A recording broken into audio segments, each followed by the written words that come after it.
20 సంవత్సరాల నుంచి అందరూ మొరుగుతారు. ప్రతి ఒక్క పార్టీ కాంగ్రెస్ పార్టీలో నర్సింగ్ అనే ఎస్సీసీ జిల్లా చైర్మన్ పదవి ఇచ్చారు. ఎందుకు ఇచ్చారు?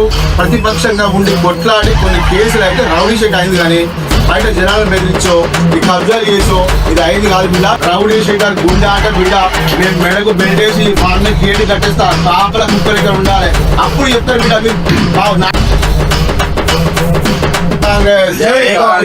గత 4 రోజుల క్రితం బీఆర్ఎస్ పార్టీ నాయకుడు రాజా రమేష్ గారు మన మున్సిపల్ కమిషనర్ గారి పైన అనుచిత వ్యాఖ్యలు చేసి కాంగ్రెస్ పార్టీ వాళ్ళ ఇళ్లలో పనిచేస్తున్న అధికారిని సూటిగా ఆయన ఆఫీస్ పై గొడవ పెట్టడం జరిగింది. దానిపైన మా ఎస్సీ సెల్ జిల్లా చైర్పర్సన్ పైడిమల్ నరసింహారావు గారు ఒక ప్రెస్ మీట్ ద్వారా అతను చెప్పడం జరిగింది. క్యాతరపల్లి మున్సిపాలిటీ చైర్పర్సన్ మీ భార్య అన్న, నీకు మతి భ్రమించింది అనుకుంటున్నా, నువ్వు నేరుగా ఆఫీసులో పోయి గొడవ పెట్టినది కరెక్ట్ అయిన పని కాదు. మున్సిపల్ కమిషనర్ చాలా మంచి వ్యక్తి, కరెక్ట్ పనులు చేస్తాడు. నువ్వు కూడా మున్సిపల్ చైర్మన్ పదవిని నువ్వు గెలిచినావు అనుకుంటాను, కానీ నువ్వు కొడుకున్న సంగతి మర్చిపోకు.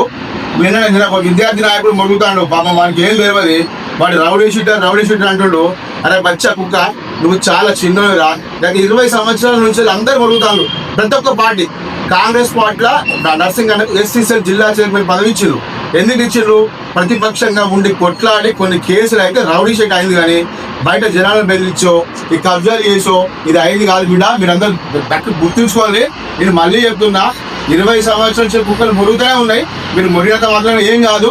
ఇదొక్కసారి ఇట్లా మా జిల్లా చైర్పర్సన్ పైడిమల్ నరసింహ గారిని రౌడీ షీటర్ గుండె ఆట బిడ్డ, మేము మెడకు బెల్టేసి మా అన్న గేటు కట్టేస్తా, కాపల కుక్కలు ఇక్కడ ఉండాలి, అప్పుడు చెప్తారు బిడ్డ మీరు. మా నాయకులు రౌడీనా గుండానా నాయకుడా, జనం కోసం పనిచేసిన నాయకుడా, ఎన్ని బెల్ట్లు కొంటా ఎవరైతే మురుగుతుందో వాళ్ళని తీసుకుపోయి మా అన్న గేటు కుక్కలు ఇక్కడ కట్టేస్తా బిడ్డ. కబడ్డా